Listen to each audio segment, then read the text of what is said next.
Hello everyone, welcome to Learn with Yasmin. আজিৰ ভিডিঅ'ত আমি আলোচনা কৰিম ক্লাছ 12 বায়োলজিৰ চেপ্টাৰ 12 জীৱ প্ৰযুক্তিবিদ্যা আৰু ইয়াৰ প্ৰয়োগ biotechnology and its application yearly question paper solve কৰিম আমি 2013, 2014 আৰু 2015 ইয়াৰ আগৰ ভিডিঅ'ত আমি এক্সাৰসাইজৰ কুৱেশ্যন এনসাৰবোৰ আলোচনা কৰিছোঁ যদি চোৱা নাই চাই ল'বা সো আজিৰ প্ৰথমটো কুৱেশ্যন হৈছে কুৱেশ্যন নম্বৰ 1 বংশান্তৰিত প্ৰাণী কি আহিছে 2013ত বংশান্তৰিত প্ৰাণী মানে কি হেতু লিখিব আহিছে তাৰ মানে বংশান্তৰিত প্ৰাণী মানে কি যেটো ইয়াৰ বংশগত গুণ হেতু পৰিৱৰ্তন কৰি পেলাই হে বংশগতিৰ পদাৰ্থসমূহ পৰিৱৰ্তন কৰি পেলাই এটা নতুন গুণ সম্পূৰ্ণ প্ৰাণী সৃষ্টি কৰা সো তাৰ ডেফিনেশ্যন দিব দিছে এনসাৰ হৈছে জিনীয় অভিযন্ত্ৰণৰ দ্বাৰা বেলেগ প্ৰজাতিৰ জিন সংস্থাপন কৰি এটা নতুন গুণ সম্পন্ন প্ৰাণী সৃষ্টি হোৱাকে বংশান্তৰিত প্ৰাণী বোলে সো জিনীয় অভিযন্ত্ৰণৰ দ্বাৰা কি কৰা হয় এটা বেলেগ প্ৰজাতিৰ পৰা এটা বাঞ্ছিত জিন উলিওৱা হয় বাঞ্ছিত জিনটো উলিয়াই আনি পেলাই আমি যেটো প্ৰাণীত সেইটো গুণ বিচাৰো সেই পোষক প্ৰাণীটোত হুমুৱাই দি পেলাই এটা নতুন গুণ সম্পূৰ্ণ প্ৰাণী সৃষ্টি কৰা হয় ইয়াকে বংশান্তৰিত প্ৰাণী বুলি কোৱা হয় তাৰপিছত কুৱেশ্যন নম্বৰ 2 আছে GEAC মানে কি ইয়াৰ ভূমিকা কি এনসাৰ হৈছে GEACৰ সম্পূৰ্ণ ৰূপ হ'ল জেনেটিক ইঞ্জিনিয়াৰিং এপ্ৰুভেল কমিটি এটো এটা কমিটি হয় এটা সংস্থা হয় ভাৰত চৰকাৰৰ বন আৰু পৰিৱেশ মন্ত্ৰালয় ministry of environment and forest and climate চেঞ্জৰ তত্ত্বাৱধানত গঠিত এটা সংস্থা সো GEAC এটো হৈছে কি এটা সংস্থা যেটো এটা মন্ত্ৰালয় ভাৰত চৰকাৰৰ এটা মন্ত্ৰালয় বন আৰু পৰিৱেশ মন্ত্ৰালয় হেতুৰ আন্ডাৰত এইটো সংস্থা গঠিত হৈছিল সো এই সংস্থাৰ ভূমিকাসমূহ হৈছে নম্বৰ 1 ভাৰতবৰ্ষত আনুবংশিকভাৱে ৰূপান্তৰিত জীৱৰ দ্বাৰা হোৱা উৎপাদিত সামগ্ৰীক ব্যৱসায়িক অনুমতি প্ৰদান কৰা সো ভাৰতবৰ্ষত যিবোৰ GMO জেনেটিক্যালি মডিফাইড অৰ্গেনিজমৰ পৰা আনুবংশিকভাৱে ৰূপান্তৰিত প্ৰাণীৰ পৰা জীৱৰ উৎপাদন আমি পাওঁ সেই উৎপাদনসমূহক ব্যৱসায়িক ৰূপে ব্যৱহাৰ কৰিব পৰা যাব নেকি বিক্ৰী কৰিব পৰা যাব নেকি তাৰ অনুমতি প্ৰদান কৰে GEACয়ে নম্বৰ 2 GEACয়ে আনুবংশিকভাৱে ৰূপান্তৰিত জীৱৰ উৎপাদন বিক্ৰী আমদানি আৰু ব্যৱহাৰৰ সীমাবদ্ধতাৰ অনুমতি প্ৰদান কৰে ই কি কৰে যিবোৰ আনুবংশিকভাৱে ৰূপান্তৰিত জীৱ আছে সেই জীৱসমূহৰ উৎপাদনসমূহ বিক্ৰী কৰিব পৰা যাব নেকি বেলেগ দেশত আমদানি কৰিব পৰা যাব নেকি আৰু সেই নিৰ্দিষ্ট বস্তুটোৰ সময়সীমা কিমান যেনেকুৱা এক্সপায়াৰী ডেট থাকে যে যিকোনো বস্তুৰ সেই এক্সপায়াৰী ডেট নিৰ্ধাৰণ কৰে GEACয়ে কুৱেশ্যন নম্বৰ 3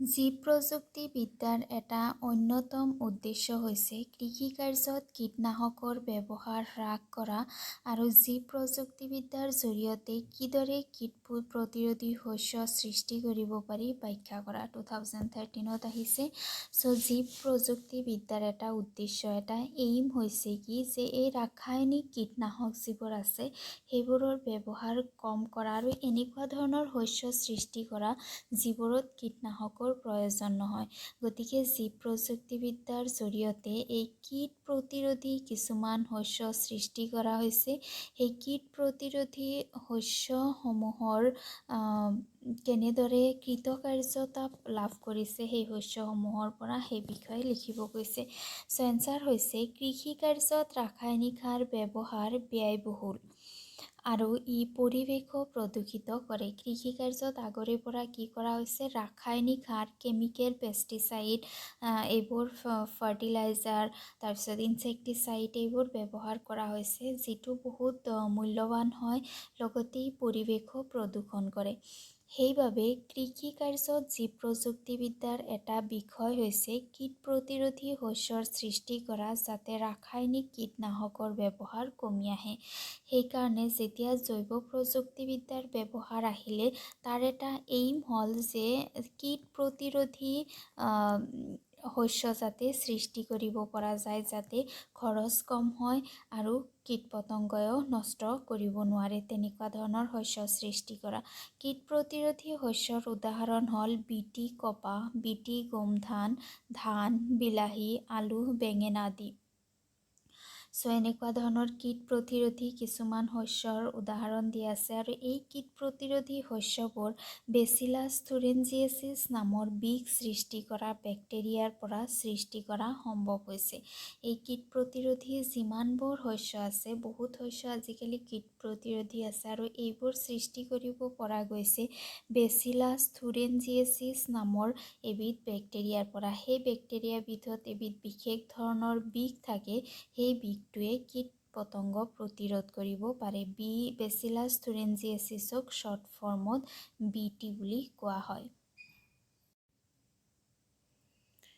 এই বেচিলাছ থুৰিঞ্জিয়েচিছৰ কিছুমান প্ৰকাৰ অনেক কীট পতংগ, পখিলা, মাখি, মহ ধ্বংস কৰা প্ৰটিন সৃষ্টি কৰে। এই বেচিলাছ থুৰিঞ্জিয়েচিছ যিটো বেক্টেৰিয়া আছে সেই বেক্টেৰিয়াবিধৰ কিছুমান এনেকুৱা প্ৰকাৰ আছে যি বহুত পতংগ, মহ, মাখি, পখিলা এইবোৰক ধ্বংস কৰিব পৰা ক্ষমতা আছে। BTৰ বৃদ্ধি এক বিশেষ দশাত এক প্ৰটিনৰ স্ফটিক সৃষ্টি হয় য'ত ইনচেক্টিচাইডেল প্ৰটিন নামৰ এবিধ জৈৱ বিষ থাকে। এই বেচিলাছ থুৰিঞ্জিয়েচিছ যিটো বেক্টেৰিয়া আছে সেই বেক্টেৰিয়াটো যেতিয়া বৃদ্ধি হয়, বৃদ্ধিৰ এটা বিশেষ ষ্টেজত আহি পেলাই এই বেক্টেৰিয়াবিধত এবিধ প্ৰটিনৰ সৃষ্টি হয়। সেই প্ৰটিনত এবিধ স্ফটিক থাকে যিটো ইনচেক্টিচাইডেল স্ফটিক বুলি কোৱা হয়, য'ত ইনচেক্ট ধ্বংস কৰিব পৰা প্ৰটিন বা এবিধ বিষ সৃষ্টি হয়। ইয়াক কীট পতংগই এবাৰ খালে ই খাদ্যনলীৰ মধ্যভাগৰ অবিচ্ছেদ কোষত লাগি ধৰি কিছুমান ফুটাৰ সৃষ্টি কৰে যাৰ ফলত কোষবিলাক ফুলি উঠে আৰু কীটবিলাকৰ মৃত্যু হয়। এই বেচিলাছ থুৰিঞ্জিয়েচিছৰ পৰা সৃষ্টি হোৱা সেই বিষবিধ যদি এবাৰ পোক পতংগৰ ভিতৰত প্ৰৱেশ কৰে তেতিয়া ই পোক পতংগৰ যিটো খাদ্যনলীৰ বেৰ আছে খাদ্যনলীৰ বেৰবোৰত ফুটা কৰাৰ সৃষ্টি কৰে আৰু লাহে লাহে কীটবিলাকৰ মৃত্যু হয়। BT জৈৱ বিষবিলাক কীট গোটৰ প্ৰতি সুনিৰ্দিষ্ট। তাৰমানে BT যিটো জৈৱ বিষ আছে সেইটো বেলেগ বেলেগ কীট পতংগৰ ক্ষেত্ৰত বেলেগ বেলেগ হয়। তাৰমানে ইয়াত কিছুমান ধৰণ আছে, প্ৰত্যেকটো ধৰণে বেলেগ বেলেগ পতংগক ধ্বংস কৰে আৰু ইয়াৰ যিটো টাইপছ আছে তাক ক্ৰাই বুলি কোৱা হয়। ক্ৰাই নামৰ এবিধ জিনে জৈৱ বিষক সংকেতৰ সহায়ত নিয়ন্ত্ৰণ কৰে। তাৰমানে এই জৈৱ বিষবিধৰ এবিধ সংকেত আছে, এবিধ শ্বৰ্ট ফৰ্ম আছে যাক ক্ৰাই বুলি কোৱা হয়। এতিয়া জিন ক্ৰাই IAC আৰু ক্ৰাই IAB কপাহৰ বল কৃমি আৰু ক্ৰাই IAB জিনে গোমধানৰ ফুটা কৰা কীট নিয়ন্ত্ৰণ কৰে। এই জিনবোৰৰ যে সংকেত আছে তাৰে ক্ৰাই IAC আৰু ক্ৰাই IAB এই দুটা ষ্ট্ৰেইনে কি কৰে, বল কৃমি, কপাহৰ যিবোৰ কৃমি আছে সেই কৃমিসমূহক ধ্বংস কৰে। আৰু এটা আছে cry 1AB, cry 1A small b, এইটো যিটো জিন আছে সেইটোৱে গোমধান ফুটা কৰাৰ কাৰণে যিবোৰ কীট থাকে সেই কীটসমূহক ধ্বংস কৰে। তাৰপিছত কুৱেশ্যন নম্বৰ 4, বংশান্তৰিত উদ্ভিদ কি উদাহৰণ দিয়া। 2014ত আহিছে। বংশান্তৰিত প্ৰাণী আহিছিল 2013ত, 2014ত আহিছে বংশান্তৰিত উদ্ভিদ কি। প্ৰায় একেই হয়। এনচাৰ হৈছে জিনীয় অভিযন্ত্ৰণৰ যোগেদি বেলেগ যিবোৰ জিন আহৰণ কৰি বেলেগ উদ্ভিদত সংস্থাপন কৰি নতুন গুণসম্পন্ন উদ্ভিদ সৃষ্টি কৰাকে বংশান্তৰিত উদ্ভিদ বুলি কোৱা হয়। বংশান্তৰিত উদ্ভিদ মানে হৈছে কি এটা বেলেগ উদ্ভিদৰ পৰা কিছুমান বাঞ্ছিত জিন, কিছুমান বিশেষ চৰিত্ৰযুক্ত জিন উলিয়াই আনি পেলাই আন এটা উদ্ভিদৰ দেহত সংস্থাপন কৰিলে সেই উদ্ভিদটো কিছুমান নতুন আৰু উন্নত গুণসম্পন্ন হয়। ইয়াকে বংশান্তৰিত উদ্ভিদ বুলি কোৱা হয়। উদাহৰণ হৈছে বিটি কপা। বিটি কপা এবিধ বংশান্তৰিত উদ্ভিদ।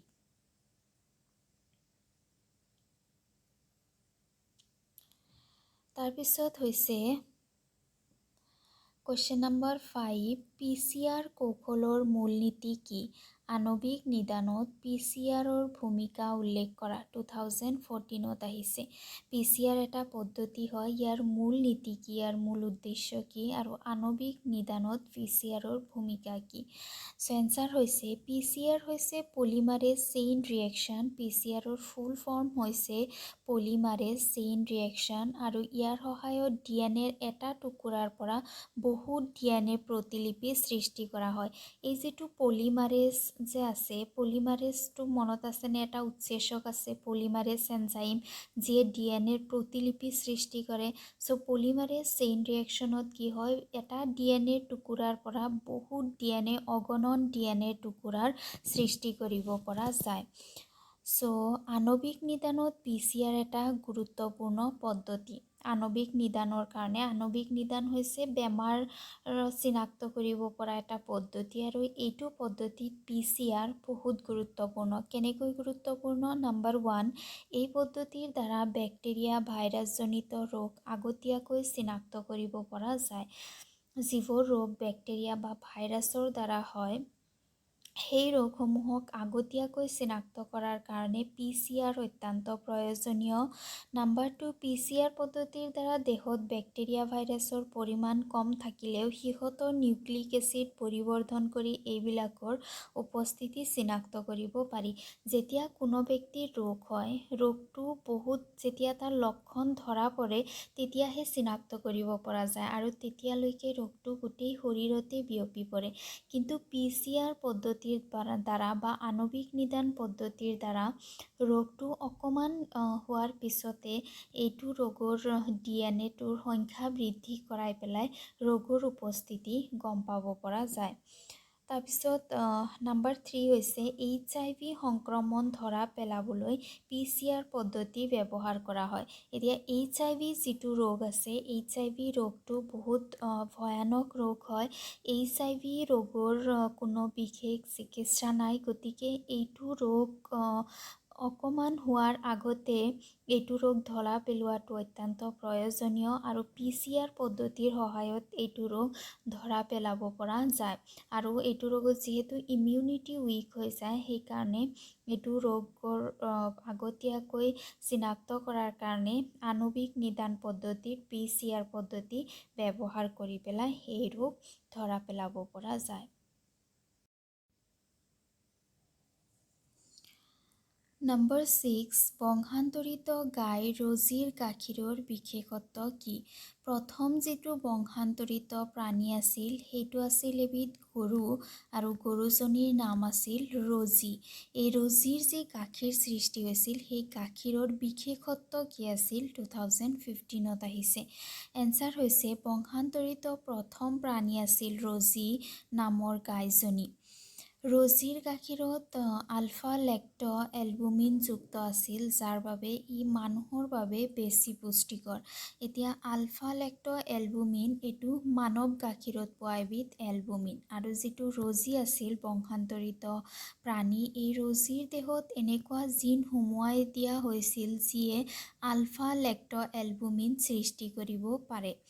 চ' ৰজিৰ গাখীৰত আলফা লেক্ট এলবুমিন থকা বাবে ই মানুহৰ কাৰণে বেছি পুষ্টিকৰ প্ৰমাণিত হৈছিল।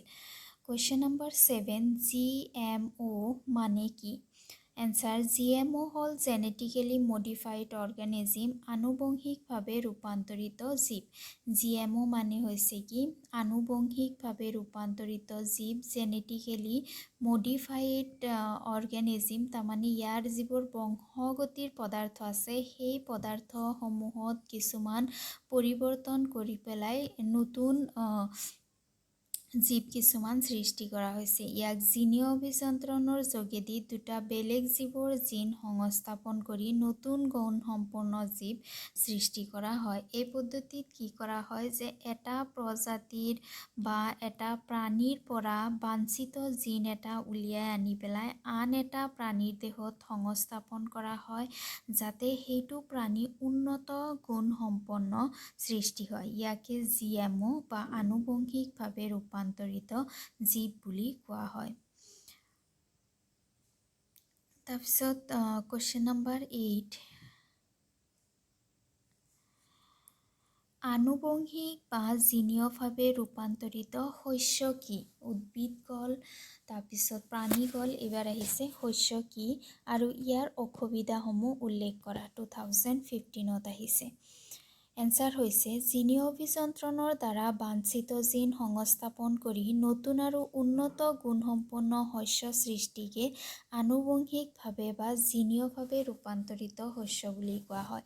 আনুবংশিক বা এনেকুৱা শস্য মানে হৈছে কি যিটো শস্যত যাতে কোনো ধৰণৰ কেমিকেল ব্যৱহাৰ কৰিবলগীয়া নহয়, কোনো ধৰণৰ পেষ্টিচাইড ব্যৱহাৰ কৰিবলগীয়া নহয়, তেনেকুৱা ধৰণৰ শস্য সৃষ্টি কৰা, যাৰ উৎপাদন ক্ষমতাও যাতে বেছি হয়। ইয়াকে আনুবংশিকভাৱে ৰূপান্তৰিত শস্য বুলি কোৱা হয়। আনুবংশিক বা জিনীয়ভাৱে ৰূপান্তৰিত শস্যৰ অসুবিধাসমূহ হৈছে নম্বৰ 1, আনুবংশিকভাৱে ৰূপান্তৰিত শস্য কীট প্ৰতিৰোধী শস্যবিধত থকা বিষাক্ত দ্ৰব্যই মানুহৰ ক্ষতি কৰিব পাৰে। এতিয়া আনুবংশিকভাৱে ৰূপান্তৰিত যিবোৰ শস্য আছে সেই শস্যসমূহত বিষাক্ত পদাৰ্থ থাকে, হয়নে, বিটি টক্সিন থাকে। এতিয়া এই বিটিটো যিহেতু এবিধ বিষ হয়, সেইকাৰণে ই মানুহক যথেষ্ট পৰিমাণে ক্ষতি কৰিব পাৰে। ই কীট ধ্বংস কৰি মানুহৰ কাৰণে ক্ষতিকাৰক হ'ব পাৰে বিষ থকাৰ কাৰণে। তাৰপিছত নম্বৰ 2 হৈছে এলাৰ্জি হোৱাৰ সম্ভাৱনা থাকে। এনেকুৱা ধৰণৰ যেতিয়া ৰূপান্তৰিত শস্য বা ৰূপান্তৰিত খাদ্য খোৱা হয়, যিটো খাদ্যত কিছুমান এনেকুৱা বস্তু থাকিব পাৰে যি আমাৰ শৰীৰৰ অসংক্ৰাম্যতা, শৰীৰৰ ইমিউন ছিষ্টেমত তীব্ৰ গতিত ৰেছপন্স দিব পাৰে, যাৰ কাৰণে মানুহৰ এলাৰ্জি হোৱাৰো সম্ভাৱনা থাকে। আজি ভিডিঅ'ত ইমানখিনিয়ে। ভাল লাগিলে লাইক কৰিবা, ফ্ৰেণ্ডছৰ সৈতে শ্বেয়াৰ কৰিবা আৰু চেনেল ছাবস্ক্ৰাইব কৰিবা। Thank U.